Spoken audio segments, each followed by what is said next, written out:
Hi, Professor. Good evening. How you doing? I'm good, thank you. Hi, Professor, and everyone. Howdy. How are you? I'm okay. How you doing? Good. Just in traffic, going home. Almost 30 minutes. Safe. Be Yeah. safe. Thank you.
Great. I see some more people coming in.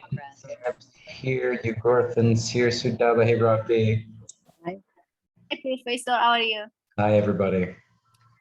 Hi everyone. Howdy.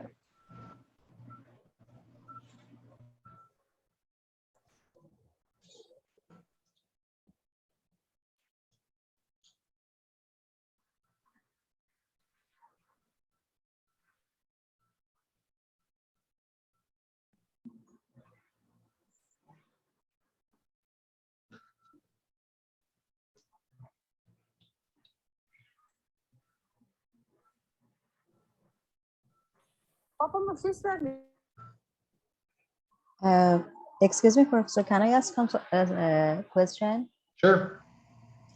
I have a question about recording the class because last time I was absent, and when I click on it, I saw, I think, recording another class. Yes. Yeah. I fixed that today. I got the link Oh, okay. for my grammar and my Okay. 325 class. I'm sorry for any confusion. You can always find everything is still on my YouTube channel, so you could still find that recording. It was available, but yeah, the link was wrong. The link was wrong. It's better now. It's fixed. Oh, okay. Thank you. Honestly, I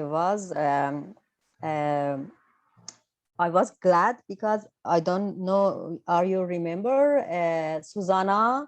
Yeah. Yeah, I saw her and I thought maybe we are in the same class and I miss her. And then I realized this class is a little higher than our class. Yes. That's Yes. because I asked you. Okay, thank you. Yes, you are 100% correct, Rafi. And I just want to make sure I just fixed this, I think, this morning. Let's see, just to make sure, I'll put on the student view and then go to live support materials. Yeah, I'm surprised I had never done that before, but I've never done that, copy and pasted the wrong link. But if you click, on live support materials for the 14th, I've got the right one now. So it should go right to the correct class. So there it is, G310. But yes, thank you, Rafi. You are totally Thank correct. you. No, Thank of you. course. And Can I ask a question about part of a speech? Of course. Okay, could you explain about so? Mm-hmm. And you know what I'm going to ask now? Because like in our book, everything's in context. So how is it being used? What kind of sentence? Like what's the context for it? Yeah, because I have a sentence in my writing that I want to is the word, Mhm. and I write. I'm not sure, but I write. I am happy for children, so for having so kind, something like that. Yes. I can check it. Great. Excellent. And I'm wonder, so is I know in some sentence so is a conjunction, Yes. and I think in my sentence is something like adjective, something like that. Or you said, I think determine. That's it. You got it right. Yeah. That's exactly right. So that's why I asked, and you got it perfectly, right? Usually, so is going to be a conjunction, like in this. Yeah. Right? I am tired, comma, so conjunction, I took a nap. But when we use it like this, actually, I should just use the same adjective in both words, in both sentences. Mhm. Right? So I could say, I am tired, adjective. I was so tired. Here I've got an adjective. And exactly like you said, so is modifying this adjective. It's giving you information about how tired I am. So it's Yeah. a determiner, because we could say the same thing as just like Yeah. last week, right, Rafi? Perfect. I Yeah, missed. Yeah. you got it. Okay. Oh yeah, okay, yeah, and you had and I put the wrong link. So now you know. Yeah, last week we talked about determiners a little bit. So, but you got it. You got it anyway. Thank you. How about fast?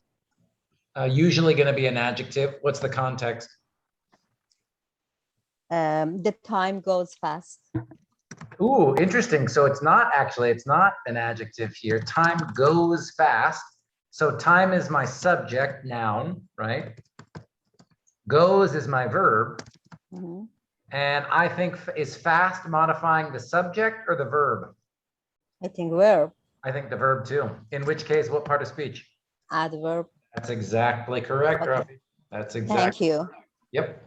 So especially since you weren't here, Rafi, it's very clear that you read your book, because yeah, you're on it. You're on it. Thank you. You are on it. Good. We got a lot more people coming in. Zuhra and Bibi are here. Alina's here. Gus is here. Khalid is here. Hey, everybody. Just answering some quick questions about some examples, and we'll get started in about 1 more minute here. How are you all? How's Grammar Writing 1? How's it going? Did we start? Are we done? I got to grade some stuff this weekend, but I don't know what's going on with Grammar Writing 1. How are you? Hello, Professor. Hey, baby. Not so good. Why not? Why not? I heard not so good, but I didn't hear an answer why. What's going on?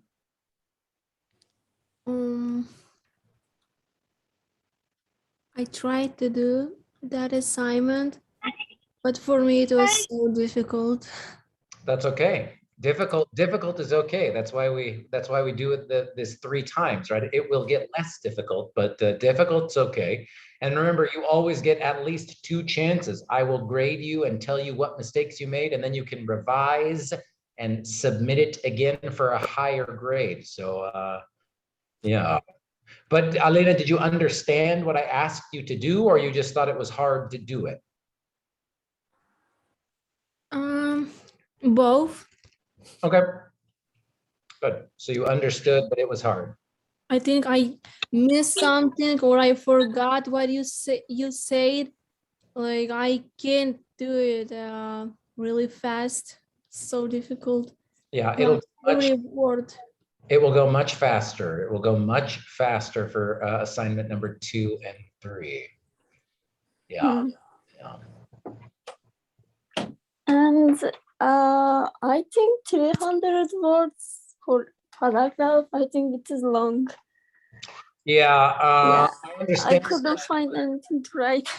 Well, eventually, though, here's the thing, Zainab. I mean, eventually, when you go to grammar, well, if you take 315 reading and writing, if you take 325, definitely if you take English 300, which everybody will need if they're going to get a degree, an associate's degree or a bachelor's, you're going to write, 6,000 words. So 300 words, I totally understand, but we've got to start practicing writing longer paragraphs. So I'm not worried about the grammar really in those 300 words.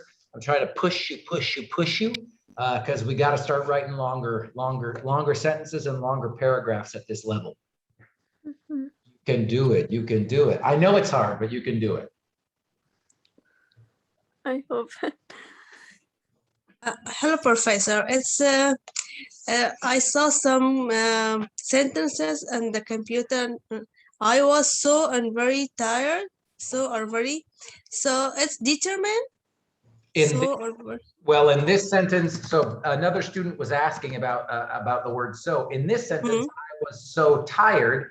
I've got my subject I've got my verb, linking verb was, and then I'm using an adjective to describe myself. So in this sentence, so is basically like saying very tired, right? And that's a determiner. It modifies an adjective. In this sentence, I am so tired, so I took a nap. This is much more like a true conjunction example here.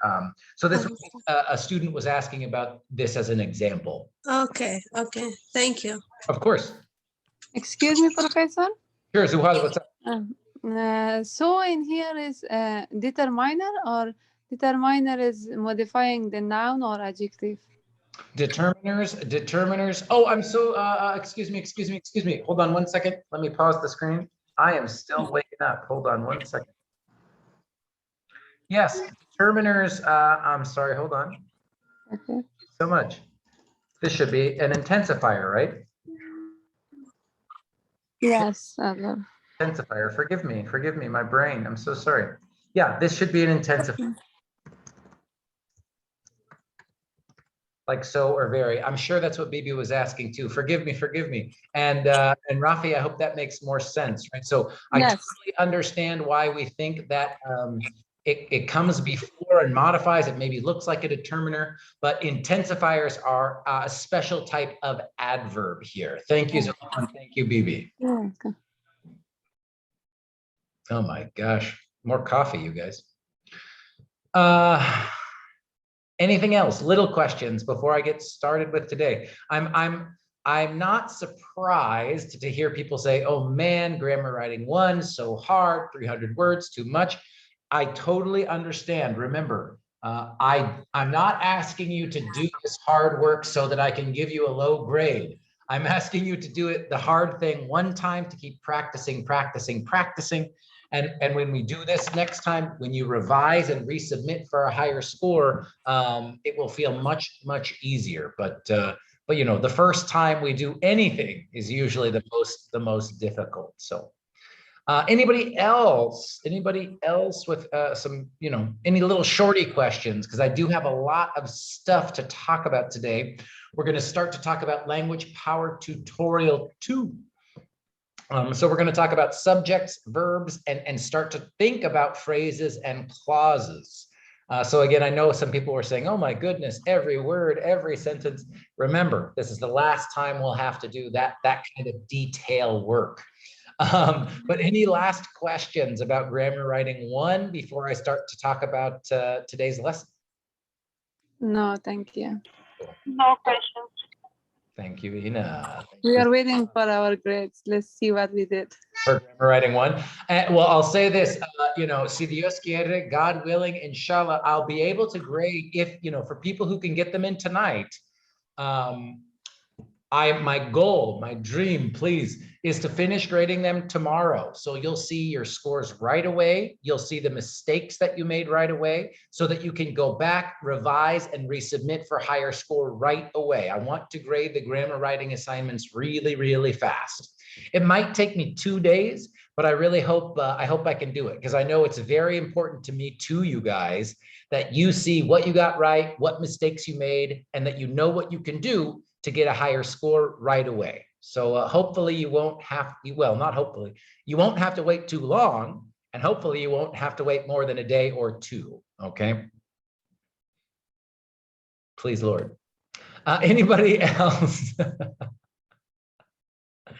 All right, let's talk about subjects and verbs. Very, very important, because as we have said,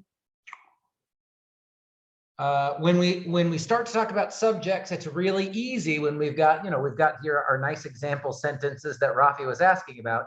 Identifying your subjects is really easy when it's just one word, right? In this case, it's one letter. It's a one-letter pronoun. I was, I am, time goes. Nice. But we also saw at the end of last week, we can have a whole group of words, right? We can have the class from last semester. The class from last semester was great, right? We can have a whole group of words that acts like the subject in a sentence. So it's important to start to think about subjects and verbs and how they go together to make clauses and sentences. So let's start to talk about it. And again, everything I'm talking about here is in Language Power tutorial number 2. These are the characteristics of subjects and verbs. And I just wanted to show you this in case you don't have your book yet, in case you're still waiting on your book. This is still in Canvas for you. In case you're still waiting. Oh, wrong page, excuse me.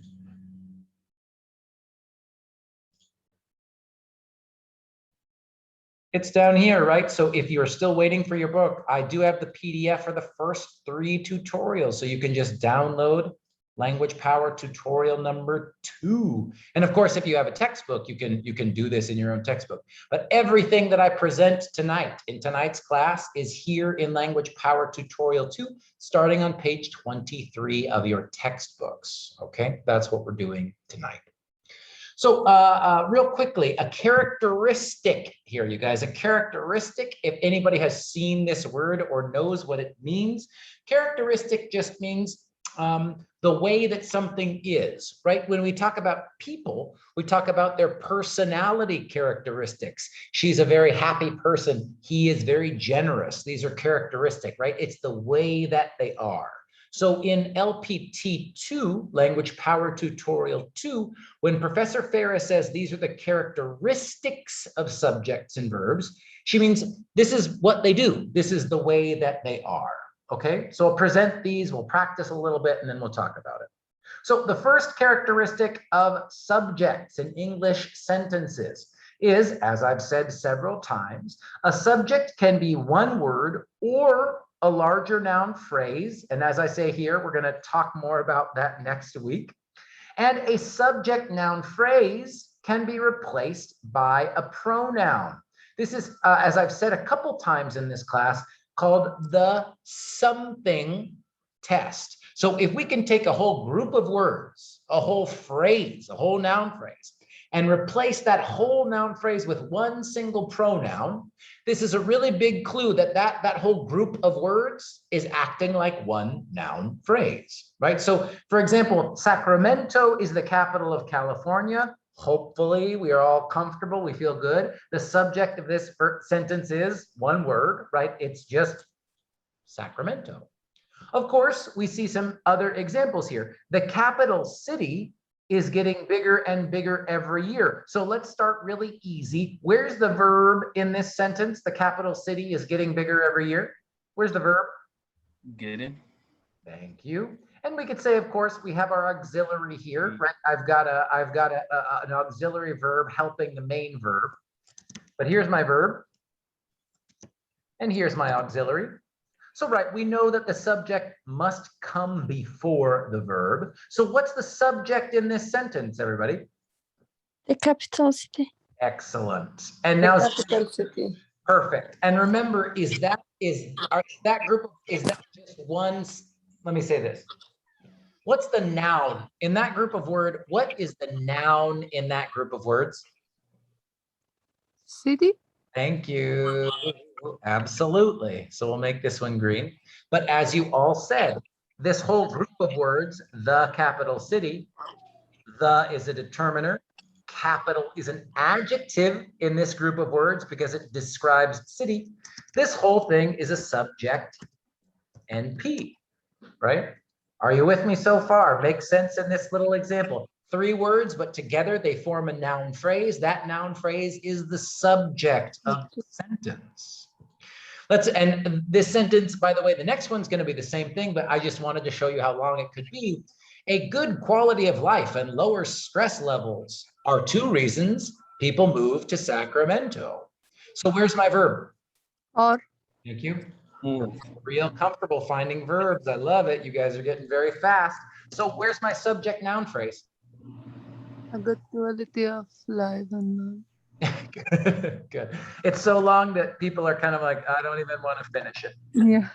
Now, someone tell me, remember, this characteristic is talking about pronouns. So can I ask you guys, what type of pronoun could we use in this sentence to replace the subject noun phrase? So the capital city is getting bigger every year. How could I replace that subject noun phrase with just one word? What could we use?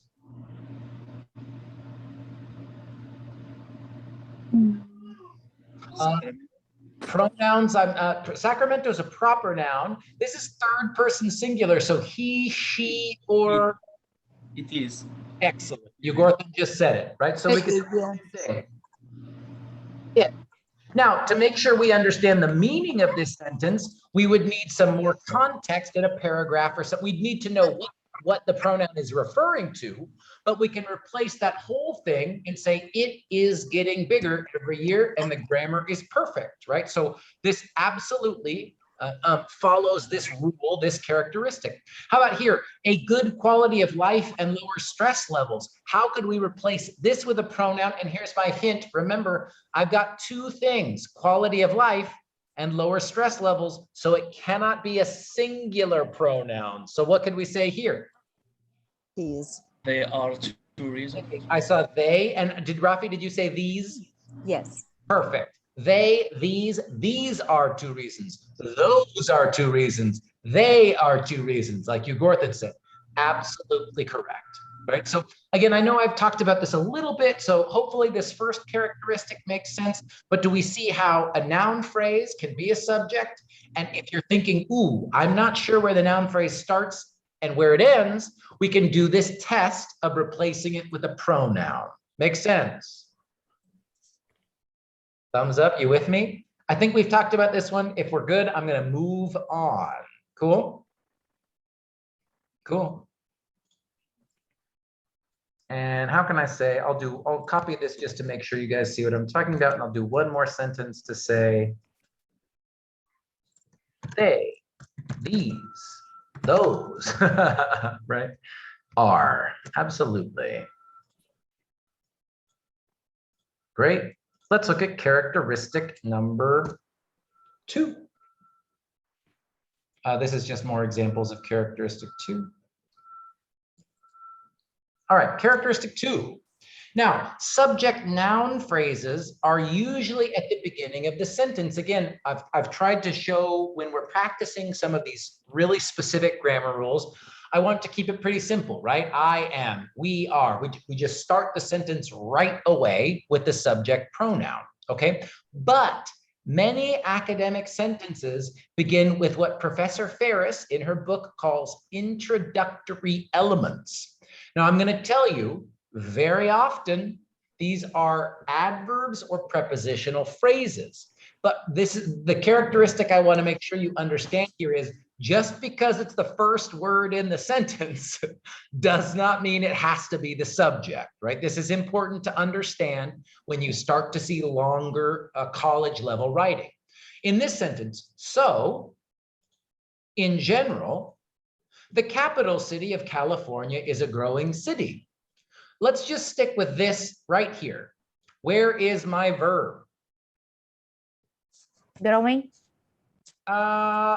Good guess, but not correct. Is. Thank you. Is auxiliary. Is it an auxiliary or the main verb? The Main. Remember, growing looks like an ing. Again, you're all excellent students. You've studied hard, learned. Oh, it's a gerund. It's actually not even a noun in this case. What is it doing? It's describing a noun. So what is it doing? Oh, Or it's is it- describing the city. Absolutely. So here it's It an must be. adjective. Adjective. Excellent. And again, remember, you guys are getting, I just got goosebumps because this is the week when it starts to really start to make sense. Notice a growing city. You guys did this all really well. If you see an article here, a determiner, the, you should see a noun after that. And if you see something that describes the noun, comes before the noun, even if it has an ing, and maybe it's usually a verb, or it has an ing and sometimes it's a gerund, right? Remember, context, context, context. So is the verb.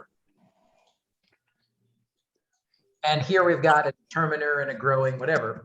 But now what is the subject of this clause?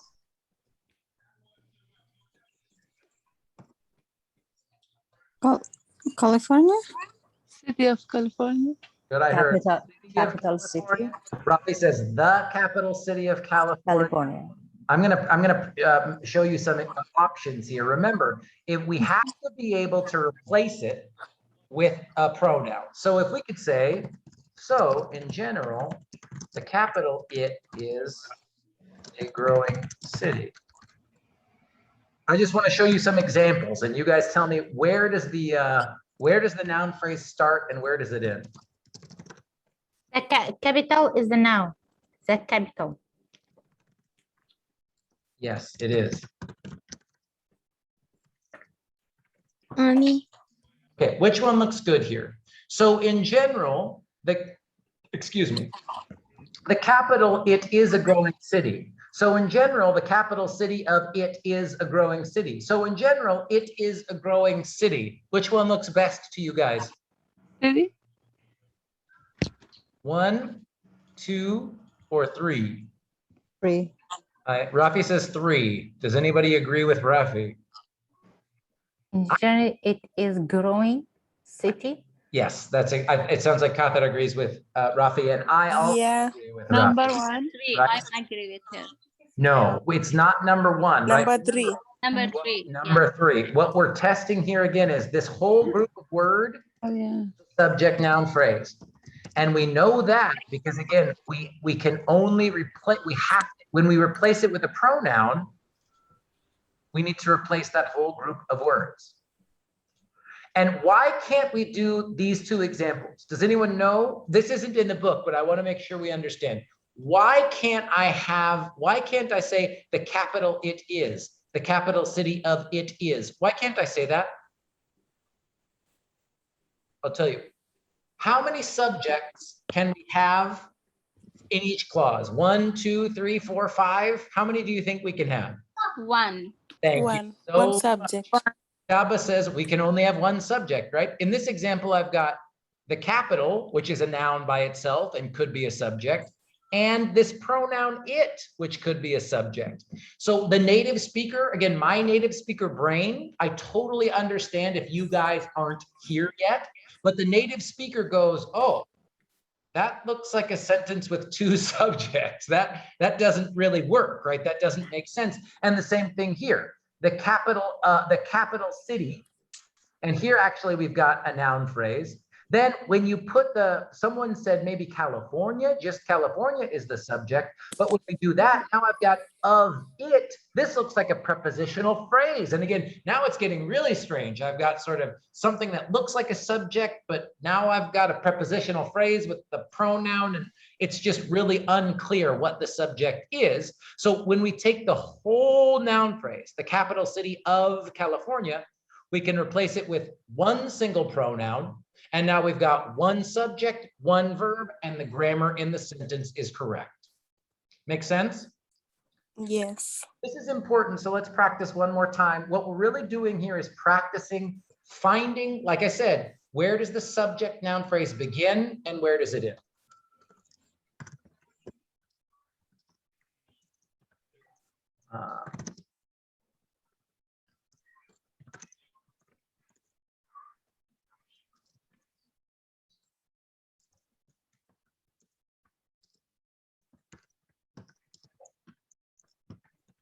So again, more examples, right? Yesterday is a time word, just more hints. Just because it's the first word doesn't mean it's the subject, right?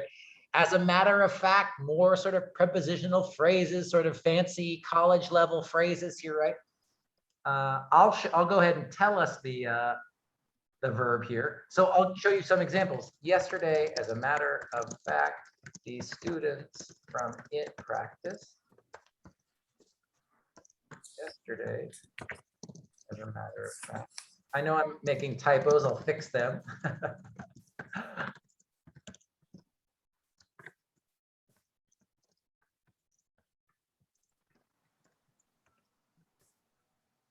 So three options here for you to think about. Yesterday, as a matter of fact, the students from it practiced.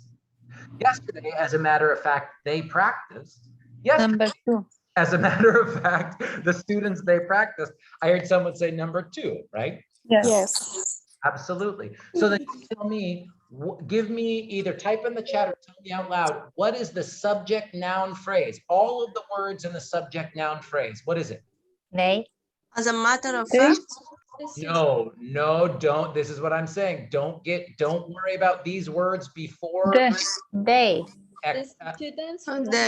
I hear someone. I think I hear Zuhal. Did I hear you? The students. Yes. This whole group of words, right? All of these words are the subject noun phrase.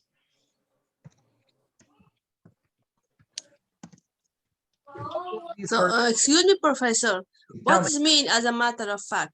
What does it mean? The meaning is basically like saying, how could I say this? It's sort of for emphasis. It's a prepositional phrase. It's a prepositional phrase that you could use to emphasize or give more strength. So you could say, ooh, I could say something like, I'm excited, right? Very simple. Okay. I'm excited, period. Hmm. As a matter of fact, I've never been more excited, right? So it's a way to give more intensity, more emotion, Okay. and emphasize the feeling, right? Okay. Okay. Great question. And again, I'll only say, how do we know that this is not a subject? And I'll give you the answer right now is, that's a preposition. This is the noun phrase after the preposition, right? So yesterday is a time adverb. I've got a prepositional phrase at the beginning of the sentence. And again, here, as I say on this slide, excuse me, remember, many academic sentences begin with introductory elements. As she says in the book, this comma here, these two commas are like big clues saying, ooh, if I see 2 or 3 or 4 small words and a comma, that's probably a big clue that this isn't the subject. This is some of these introductory elements. And that's why, again, we spend the first couple weeks, find the verb, and then go find the subject that's connected to that verb. It's very important. Does that make sense about this introductory element thing? It's important. It's important. And you'll see, we should even look, I'm sure. Oh yeah, like here's an example that Professor Ferris gives us in the textbook.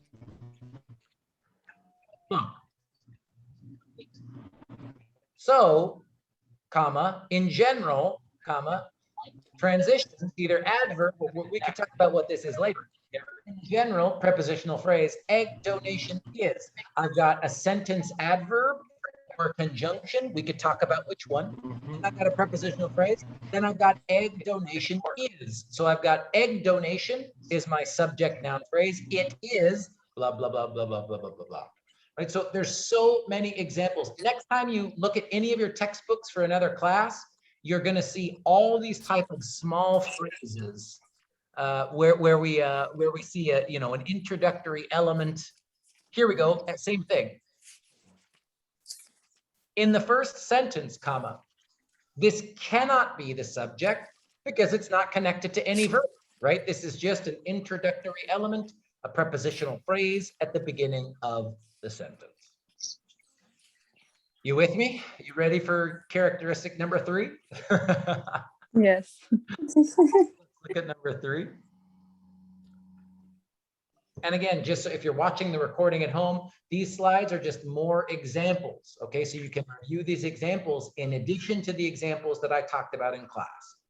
But here's number 3.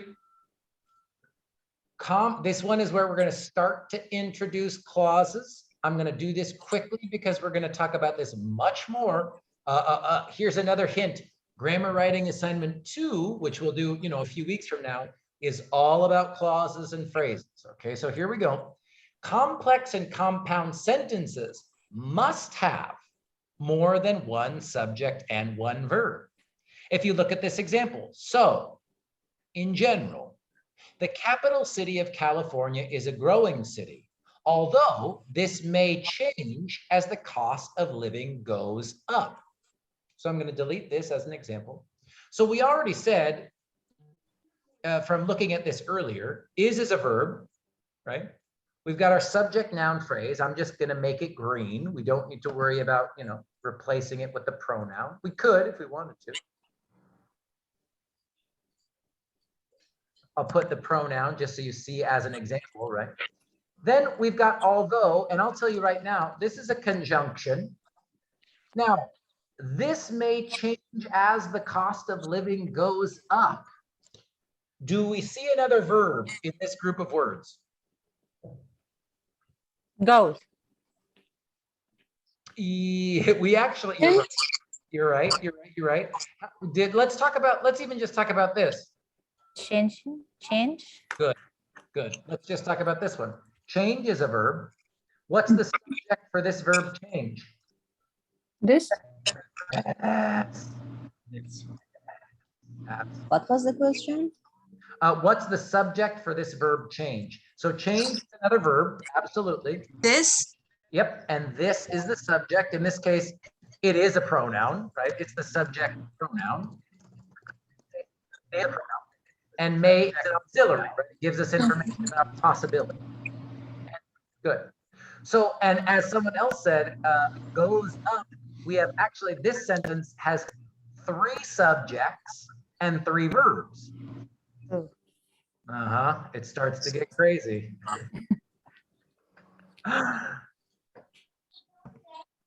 So, Professor, do we have a 3 so, although, and as? Yes. Like 3 conjunction? Yes, this is in one sentence. As is a conjunction, absolutely it is. Now, again, we're going to talk a lot more about this when we start to talk about the different types of sentences. But again, this type of example sentence is again where you're writing and speaking really starts to sound more native and starts to sound more college level, right? Because this is I'll show you the difference here.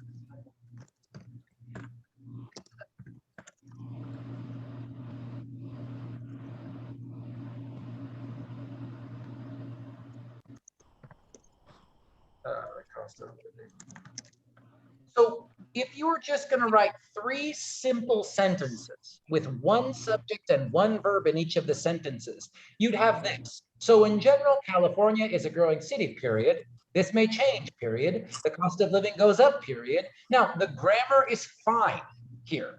The grammar is fine. But this to me feels more like 50 level grammar. This sounds, honestly, it sounds like sort of high school, standard high school American college student writing. And of course, for English language learners, this feels safe for us because we're like, great, 1 subject, 1 verb, put a period, I'm good. But as reading and writing gets more interesting and more, more difficult, let's be honest, we start to use a lot more of these conjunctions. And again, planting the seed, like I always say, we're talking about subordinating and coordinating conjunctions. We use these conjunctions to put clauses together to make complex, compound, and even compound complex sentences. And again, I've got a whole lecture lesson about this for next week or the week after. We'll see how fast we go. But all you need to know for this today is these are examples of simple sentences. And all that means is 1 subject, 1 verb. That's what a simple sentence is, you guys. 1 subject, 1 verb. Sentences that have more than 1 subject and more than 1 verb, they can be compound, complex, where we can talk about the different types of sentences here. Right? But again, the characteristic here is that compound and complex sentences must have more than 1 subject and 1 verb.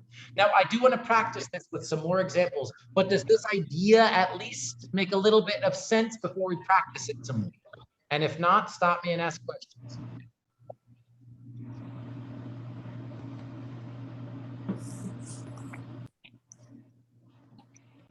Let's practice.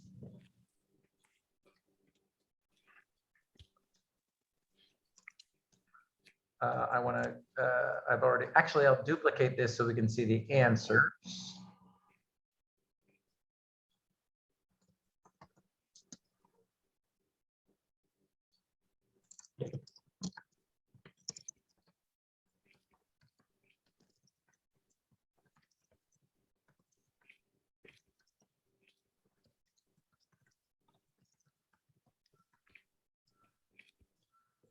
Let's do this. The sun was high in the sky and Big Dog was running in the park, so the children were laughing. This isn't a very complicated sentence, right? These aren't hard words, but there's some interesting grammar stuff going on here. So let's just stick with, let's go to the verbs. Let's identify the verbs. How many do we think we see and where are they? 3. Let me see. Wait, who did, where? Zuhal, what did I hear you say? I Live. see 3 verbs. Yes, I see 3 verbs. Give me one of them, Zuhal. Was. Thank you. I agree. Who Second was? was. And is this case Running. was an auxiliary? Oh. Or where's the main verb and where's the auxiliary? Running. Thank Running is Running. Running is the verb. Here I've got the past continuous, right? I've got was in the past tense and Yes. run, like I could say I am running in the present, but was running in the past, right? And where's the other verb? Were. laughing. Is were an auxiliary or is it the main verb? Laughing. Yeah, baby. Excellent. So where's my subject noun phrases then? Sun. The sun. Excellent. There is the subject. The sun was. And how about this? How about in this The verb? dog. The dog. The The dog big dog. Thank you. I love it. And how Mhm. and The Children. children. And what about the park? Yeah, what about the park? What's this? The object. Noun. Object or noun? It is a noun and it's an object because it's the object of a Oh. Big dog that was running in. preposition. I'm so happy that you guys asked about this. In is the preposition. And remember, a prepositional phrase is just a preposition followed by a noun phrase. So in the park, I might sound like a crazy person, or you might be bored because I've said this so many times, but just I'll keep saying it as an example. Remember, in the park, on the phone, in the car, by the house, on the roof, right? This is sort of classic prepositional phrase structure. And again, I know you all already know this, but not all nouns are subjects, right? Not all nouns. Yes. So fantastic question. This, which we could talk about later, but this is an example of a prepositional phrase. And this is not a subject, right? But this is, the sun was shining. We could remember, remember characteristic 1, we could say it was shining. And the big dog was running. We could say it was running. So the children were laughing. We could say they were laughing. All. Tell me, Bibi. Do you have a question, Bibi, or were you talking to someone else? No, thank you, Professor. Okay, perfect. for me, I do have a question. Please, Esther. How about the sky? Yes, let's do the same thing. The sun was, first of all, what part of speech is the sun was high? So this is after a linking verb. What part of speech do we think high is? Adverb. Thank you very much. I agree. It describes and modifies the subject noun phrase. Now we've got, what part of speech do we have here, Esther? In. Pronoun. Propositional phrase. In the sky, on the phone, in the car, by the beach. I've got a preposition. So just like I have in the park, and excuse me, sorry. Madre. The park is the object noun phrase to the preposition. We've got the same exact thing. The sky is the object for the preposition, and all 3 of those words together are the prepositional phrase. But again, Esther, don't worry too much about, I'm really focusing on subject noun phrases right now. We'll talk about prepositions a little bit later. But does that help some? Yes. Perfect. Anybody else? Questions about this one? Great. You guys are doing fantastic. Should we practice one more? I mean, why not? Let's do one more.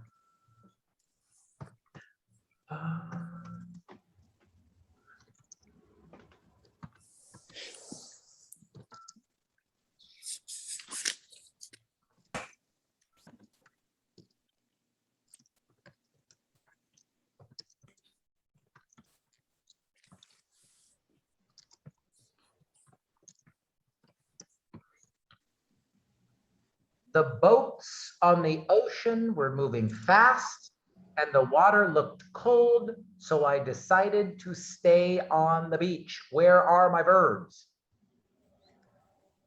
Moving. Yes. I agree. Look, Excellent.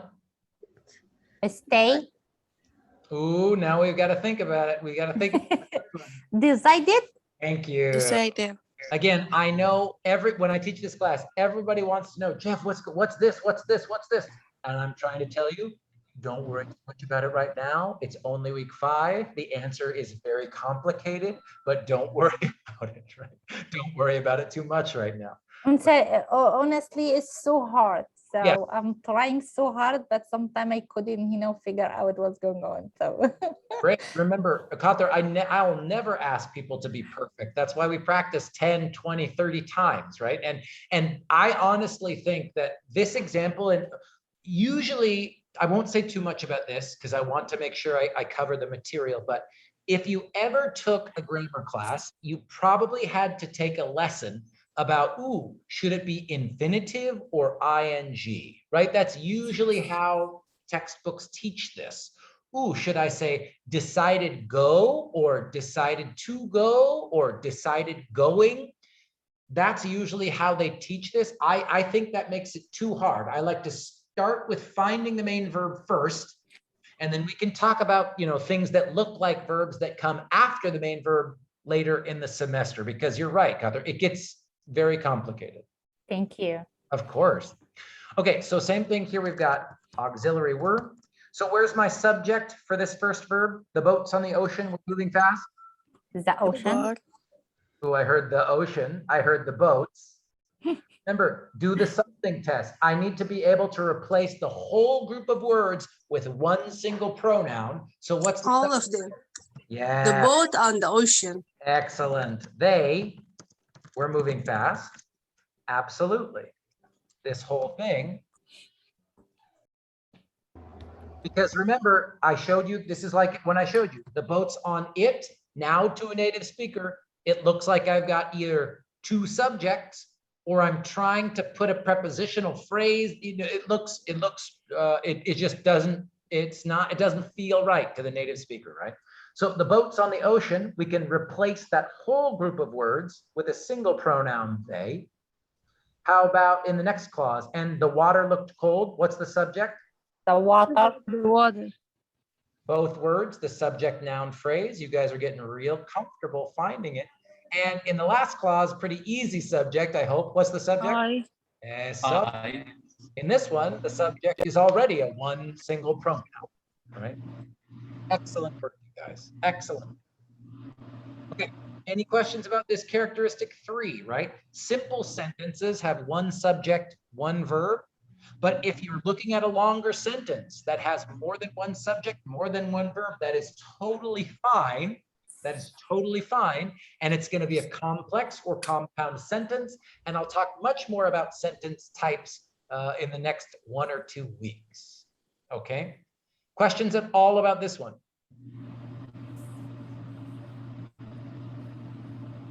Right, we're almost done with subjects, you guys. I've got a lot of detail today, so you guys are doing great. Okay, we talked about this a little bit last week. Oh, excuse me, I'm gonna just duplicate this slide. And then I'm gonna. So we talked about this last week. Characteristic 4, as Professor Ferris says, in some sentences, the subject noun phrase might be unsaid or implied. So for example, turn on your phone. What's the subject in this sentence? Phone. Nope. Turn on. Nope. You. Your. Absolutely. This is a command, right? When I say turn on your phone, I don't have to say you, hey, you, turn on your phone. We understand that this is what it means implied. It's not said, but you know, it's understood. This is, like I said, especially true for commands, right? How about, I mean, give it to me. What's the subject? You. Thank you.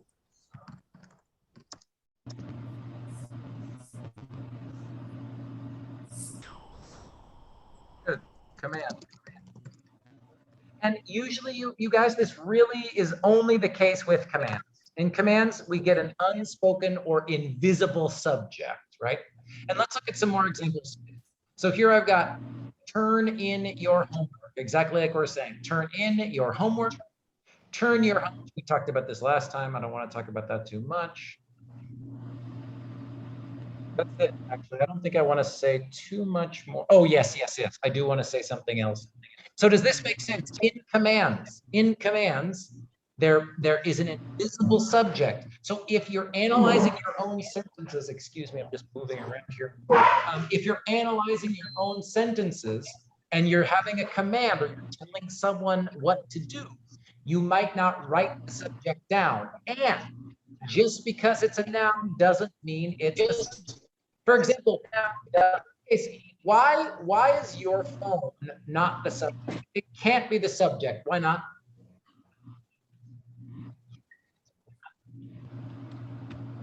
It's not the subject. What is it? Subject, English is subject, verb, object. Object. Thank you, right? It's the thing that receives the action. It is what will be turned on, right? Direct object. In this case, yes. Thank you, Bibi. Zuhala, yes, absolutely. This is the direct object, right? This is the direct object. And in this sentence, I've got two objects, right? Give it to me. This is direct object. And me is the indirect object, right? This is the direct object. Now, again, we haven't talked about this too much, so I don't want you to stress about this right now. I'm not going to ask you to identify indirect and direct objects in any lessons right now, maybe later. But because you asked a great question, I just wanted to make sure that I could answer it for her, okay? The most important thing to remember is that in some sentences, subject, noun, phrases may be invisible, unseen, unsaid, implied. Make sense? There's one other characteristic that is a little bit strange, and that is, where did my, good, here's what I wanted to say. Now, in other sentences, subject noun phrases might come after verbs or auxiliaries. Sometimes this is a little bit confusing for students because, you know, you learn subject, verb, object, subject, verb, object, subject, verb, object. But remember, the big difference is in questions and especially in yes or no questions. So let's look at some examples. So don't you want to eat something? Here, you is the subject, even though this is coming after the auxiliary do not want, right? And I'll make sure we understand what the verb is. Here's the verb. Here's the auxiliary. Oh, excuse me. And you is our subject noun phrase, even though it's only one word, right? And this is some strange stuff that you'll see in the book. I don't really like to talk about this one too much, but if you read the chapter, you'll see it. So this is sort of old school, sort of traditional writing from England. You could see above the door was a sign. Now, in this case, even though the door comes first, it's the object of the preposition above, right? So was is our verb. And in this kind of example, and again, you know, for us in this grammar class, you really don't need to worry about it too much. But if you go take a literature class, or if you're taking a more advanced class as you continue to study, you might see an example like this. And you know, in your psychology class, in your nursing class, the teacher will never say, where's the subject in this sentence? But just to show you some more examples of other types of English sentence structure. And I've got both examples here, right? Because we could say above the door was a sign was above the door. And excuse me, When we change it back that way, now I've got the regular order, right? Subject, verb, object, like we're used to. Does that make sense? Even though it's strange, I'm not going to put it on a quiz or anything. I just want you to see it because you might notice it in reading in the future. But at least does that example make a little bit of sense about how that can happen in English? Yes. Perfecto. We're almost done with subjects. Last characteristic of subjects. The subject noun phrases are always the grammatical subject, but it might not be the logical subject. And this is what we talk about when we talk about passive voice. Can I ask, just I'm curious, put it in the chat, or if you can tell me, has anyone studied the passive voice or seen anything about it? Sometimes students have seen it before. Teachers love to talk about it. So has anyone seen this or heard about it? Yugorthan says, yes, I've seen it. Yeah. Anybody else? Well, if you haven't seen it before, I'm happy I can show it to you for the first time, because I think sometimes teachers say, oh, it's so scary. It's so scary. It doesn't have to be very scary. So let's look at this here.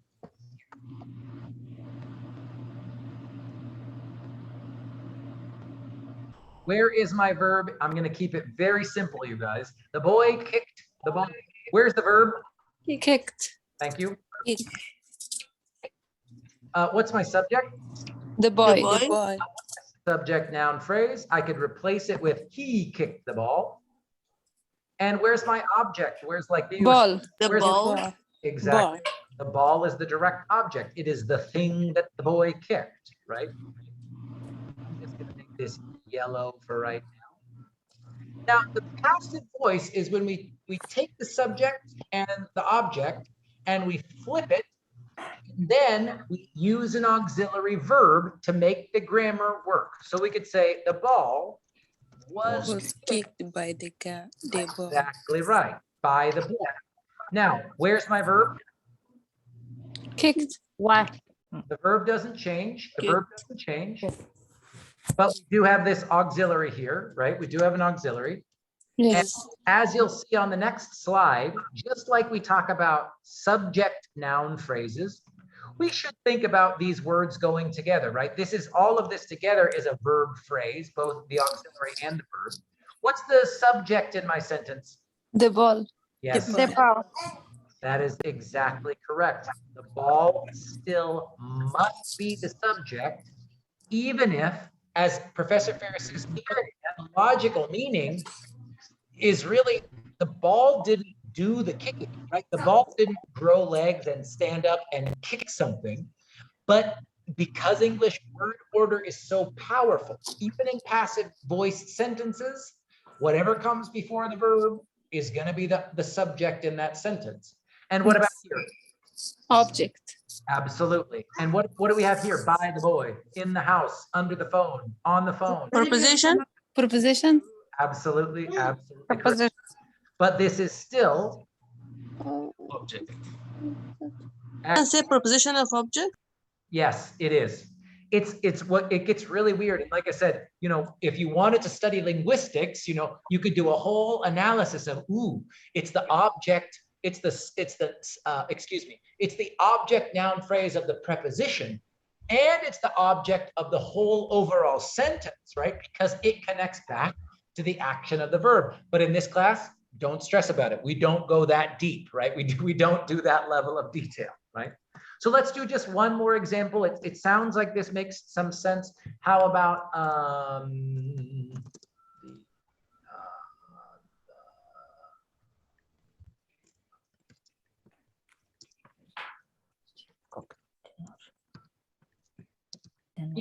this might sound really strange, but again, the grammar is okay. She cooked dinner. Where's my verb? Cooked. Cooked. And we've only got 3 words, so it's probably pretty easy, right? Here's my subject, she. Yes. And dinner is my object, right? Absolutely. How about here? Where's my verb? Cooked. And if I ask you, as we're going to look at on the next screen, if I say, what's the verb phrase? What are the 2 parts of the verb? Thank you. Was Cooked. Thank you very much. So what's the subject? Dinner. Dinner. Yep. And my object? Her. Excellent. Excellent, excellent, excellent. Again, for this first activity, for these first lessons, the lessons that are in Canvas now, you don't need to worry about this thing between the grammatical subject and that. None of that really matters. I just want you to notice that when you see this passive voice construction, and you're going to see it, even though the meaning of the sentence is, it might feel strange, right? Like, wait, how can the ball be the subject? The ball didn't do the kicking. Again, we can worry about that later, but English word order is so important that even in the passive voice, okay, it's still whatever comes before that verb, we're going to call that the subject of the sentence, okay? Any questions about this fifth characteristic? No. Good. You guys did great. We're going fast. I'm very happy. I know it's a lot of me talking today and less practice, but I want to show this to you. You'll get to practice it in Canvas, and we'll keep practicing it next week. Okay. Again, more examples if you wanted to look at this later, if you're watching the recording, or if you go back when I put the correct link in there, you'll be able to see more examples in the PowerPoints. Okay, you guys? But I do want to make sure I talk a little bit about verbs today too.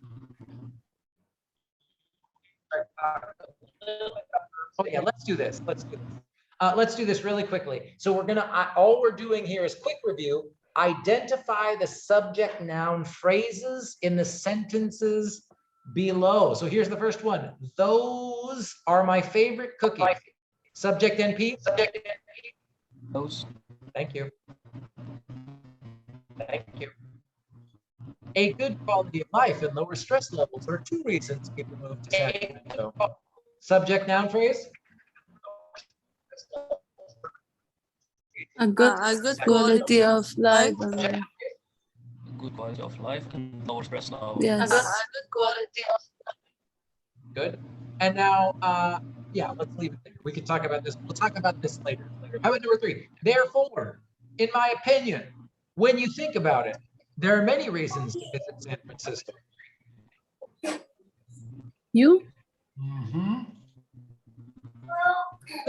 What's the verb for you? Think. Excellent. Now, do I have another subject and verb in this sentence? Yes. Yes, I do. There. Excellent. Oh, yeah. Excellent, excellent, excellent. How about this one? For a variety of complex and interesting reasons. Yes. Subject. Where's my verb in this excellent sentence? Living. Good. You guys are getting really fast now. I'm getting excited. Where's my subject? People. People. Thank you. That's it. And look at how there cannot be a subject in this long group of words because there is no verb, right? There's no verb in that group of words. Living. You guys are getting really is just a prepositional phrase. Excellent. How about this? One of those weird examples. Behind the house is a small tree. A house. Excellent. Wait, I'm sorry. Excuse me. I was looking at the wrong thing. This is, what do I have here? Behind the house, under the car, in the tree, on the phone. Subject, the phrase. Preposition. This is a prepositional phrase. This is, like I said, one of those strange old school examples. So our subject noun phrase is after the verb. Again, I won't do this to you. You'll never see this in a test. I just want you to see it as an example, okay? So a small tree is a subject? Yes, it is. Yes. That's like this characteristic 4. Like explain what kind of tree, small tree. Yes, and I just wanted to show you. It's this example like this one. Above the door was a sign was above the door. And again, I know I just said it, but I'll never test this to you or try and trick you. It's just, if you see this in another textbook, if you see this in another class, especially like a literature class or a reading and writing class, it is possible in sort of more traditional English writing. And I mean like 50, 60, 70 years ago. You know what I mean? Hold on real quick. Give me the money. What's the subject? You? Don't, You. I was Give, gonna say, give me. don't say money. Thank you. Yeah, you. It's that implied subject, right? It's a command. It's a command. Give Yes. is the verb. Exactly. Verb. And how the flowers were planted by my neighbor. Here I've got that passive voice. I've got were planted. But what is the subject of the sentence? The flower is subject. Subject. Excellent. Excellent. My neighbor is object. Yes, it is. Thank you as well. Absolutely. Yeah. I'm very happy. you guys got this really quickly. Does this, even though I know, like we were saying, it takes lots of practice, but it seems like at least together right now, it makes some sense, right? It makes some sense. And the thing I want to make sure is really clear for you is, remember, just because it's the first word of the sentence doesn't mean it has to be the subject, especially in college level textbooks, right? Yesterday, comma, in the afternoon, comma, according to Professor Jeff, comma, right? We can have these introductory elements before we get to the subject noun phrase. That's important to put in your brain. Put that in your brain. Okay, I think I can do at least one of these parts of the verbs.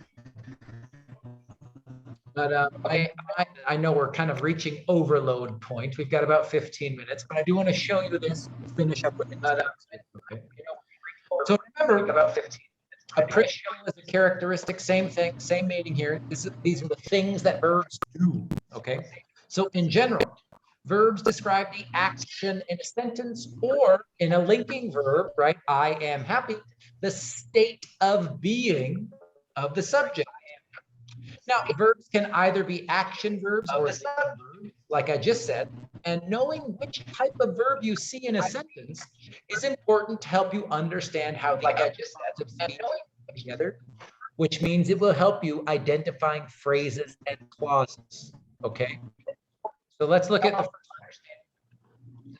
Now, some basic principles of verbs. So that's what verbs do. And again, I'll ask you, what's the verb? Most 90% of the time you guys are on it, right? If we've got decided to buy, that's tricky. To buy really looks like a verb, but we'll worry about that later.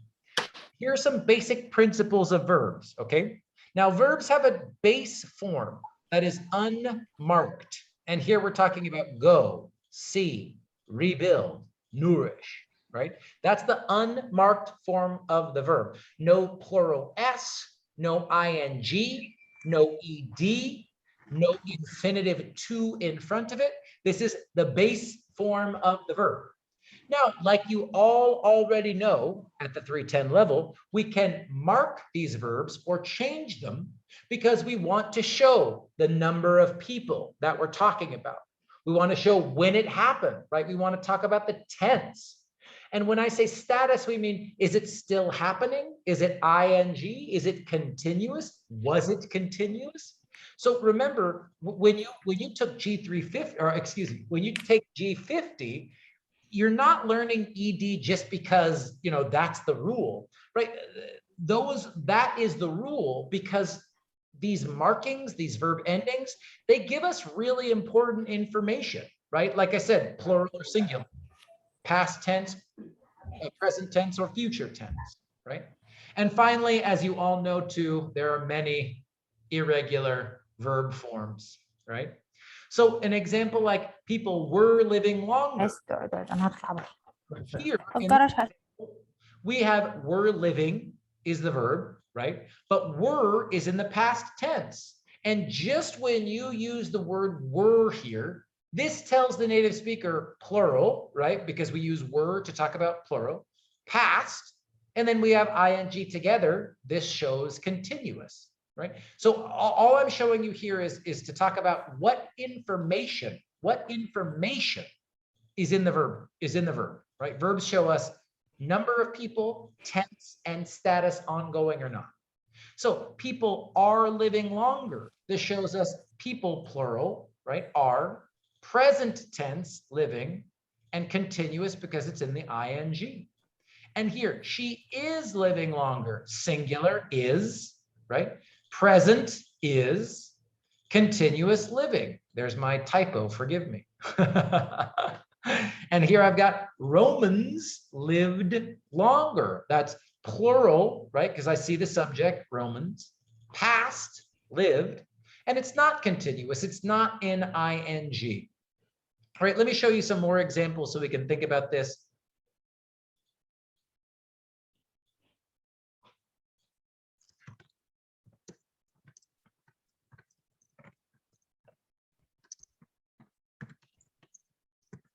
Let's keep it real simple, you guys. They went to the store. When I see went and they, is this singular or plural? No. They. It's poor. Excellent, it is. And is it what tense? Past, past, present, or future? Past. Past. And how about status? Is it continuous or not continuous? It's Not done. Not continue. Excellent, right? It's done, right? This is over. It's not still happening. It's done. How about number 2? They are going to the store. Plural. Present. Right now. Right. And Continue. excellent. And they will go to the store. Plural. Plural. Thank you. Future. Plural future. Excellent. And continuous or not continuous? Continue. I think. Not continue. I was going to say, let me show you one more. Okay, not continue. Continue. Now, this first one, they will go, is not continuous. No, Talking continue. about the action going for a length of time. But in the second example, they will be going. Now I have plural and future and Continue. And I'm sorry that I forgot, I got switched up in my brain, excuse me. Yes, so when we talk about marking, you guys, we could say editing, changing, whatever. Mark is just sort of Professor Ferris's word for it, right? And I like to talk about this because, again, we don't teach you guys ED just to make life hard on a grammar quiz, right? ED is important because it communicates something to the native speaker. If I see ED, the native speaker brain goes, ooh, past. This person's talking about the past, right? So that's what we mean. Verbs mark, give us meaning for number of people, past, present, or future, and is it ongoing or not ongoing? Okay. I don't want to look at that. We already did this. How much more do I want to do today? We got 10 minutes. I think I want to finish there. We don't need to worry about, next week I'll finish with principle 2 and 3.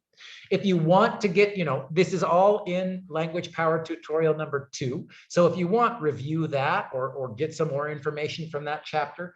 But I did want to show you, so to help you practice these things, subjects and verbs, I did publish or open up 2 more assignments in Canvas. If you want to practice these now, you can go to modules. And here it is, lesson 10 and lesson 11, both of them from Language Power Tutorial 1. If you have time and you want to, I'd say start with lesson 10, excuse me. That will really help you practice the subjects. And if you want to wait until next week after I can spend some more time talking about verb phrases, then you can do lesson 11, okay? But that's what I'd say for now. I think that's plenty. That was pretty deep about subject, noun phrases. And again, this part goes pretty quick, you guys, because once we feel comfortable with parts of speech, subjects and verbs, then we can start talking about sentences, complex, compound, complex. And that's when really, in my experience teaching this class, that's when students really start to feel more comfortable writing longer sentences. And that's my goal, is that you feel like, ooh, okay, I know this sentence has 2 subjects, 2 verbs. I know how to connect those things together, right? I don't just need to say, it is hot outside, period. I want to go outside, period. It looks nice, period. We can start to connect our writing and make it sound much more college level. Do you know what I mean? And that's again, my goal for this class.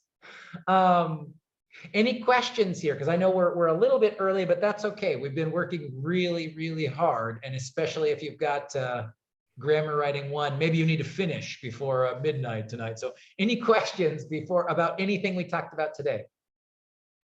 Excuse me, I have a question. Please, Rafi. When we add the ing at the verb, Yes. the unmarked verb, Yes. the result is going to be a noun, for example, helping, without auxiliary verb. It, again, you know my answer. I'm not trying to sound crazy, but it's always going to depend on context. But in that example, helping is important. You've got a gerund, right? Because we've got the most important test to figure out, is it a noun? Is it a verb? Is it an adjective? You know, like growing city, is where does it happen in the sentence? Helping is important. I've got is as my linking verb. Helping is the only word before the verb. It's kind of got to be the subject. And actually, when I look after the verb, is important. Important is an adjective. It comes after the linking verb is. It goes back to describe helping. That's a noun. That's a subject noun phrase in that example. Okay. And Thank you. Another quick cheat for that, Rafi. If you don't see an auxiliary be verb helping out an ing, that's a big sign. Not a verb, not a verb, not a verb, right? It's got to be the medicine is helping. The medicine was helping, right? There's got to be that auxiliary was to make that ing a real verb, right? Understand. Thank you. Great question. Anything else before we finish up? No, Jeff, we heard you say early and nothing's going to get in our way. I'm going to stop the recording then. I will stay and answer questions if you've got it, but let me just stop the recording and then I'll say goodbye to all of you wonderful people, and I'll let you go. I'll let you go work on the grammar writing 1. What happened to my stuff here? Hold on. And Alina, I see your hand. Give me 1 second. Alina, is it a whole class question or just about your own question? About homework. Okay, in that case, then I'll keep the recording going. Tell me, this might be a good question for everybody. What's the question? About grammar analysis. So first I have to write grammar analysis and then copy the 8 sentences, or you need to either from your introduction letter or one of the discussion activities, you need to give me 8 sentences of your own writing, and then you will analyze those 8 sentences, your own writing. This is the most important part of the assignment, right? Got to be your own sentences. Did I answer your question? You went silent, Alina. Did that answer your question? She's thinking how to do that. She's like, I didn't check yet. I didn't do it. I will do tonight. I was like, I got like stomach flu. Oh my gosh. And it was feel a couple days not really good. Best, do your best. I am going to stop. Hold on 1 second. I'm going to stop sharing and I'm going to stop recording. So if you're watching on the recording, goodbye. You're wonderful. Stop recording now.